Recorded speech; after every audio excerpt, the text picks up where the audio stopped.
Alright, so today I'm going to be reviewing this sensor board here from GearBest, and what it has is a temperature sensor, a barometric pressure sensor, accelerometer, compass, and gyroscope, all built in to the same little device, which is really handy for robotics purposes.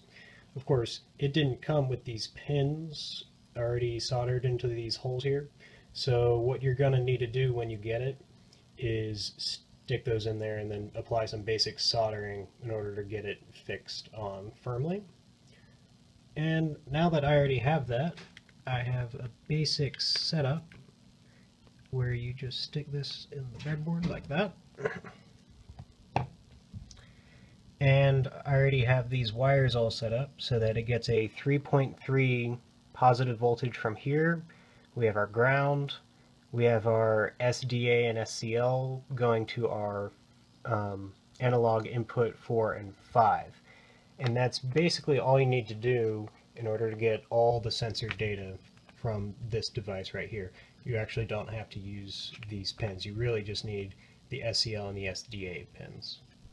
Alright, so here's the output for the BMP pressure and temperature sensor. And what I'm going to show you here is if I lower the device, the altitude actually does go down a small amount, and then if I raise the device, it actually goes up by approximately a meter, which is about as high as I'm holding it. So we can actually see that this altitude sensor is very sensitive and could be used to take pretty accurate recordings, as long as you got the very precise calibrations for it. But we can also see the temperature sensor here. If I hold it up next to a vent, it's currently 24.3 degrees Celsius. If I hold it next to a vent, you can see the temperature dropping pretty quickly. And 23 translates to about room temperature, so that the device for the BMP sensor does appear to be quite accurate. So here's the output for the gyroscope. If I rotate about the x-axis, I get larger positive values, and if I rotate the opposite direction, I get larger negative values, so it does know which direction it's rotating. And now I will rotate about the y-axis, you can see it scaling up, and then I just rotated about the z-axis, and it appears that the gyroscope is functioning normally. Alright, and here's the linear accelerometer. You can see we can pretty easily tilt the device so that it reads a different x-axis acceleration, tilt it the other way, a different, more negative x-axis acceleration. The y-axis works as well, but I'm having a little issue with the z-axis. Currently, the memory address that's being read in the program is only outputting 511, which is a problem for somebody who wants to actually use this accelerometer to get three-dimensional acceleration. So yeah, that's one point of concern that I'm seeing right now, and I'm not sure if that's a code thing or a hardware problem.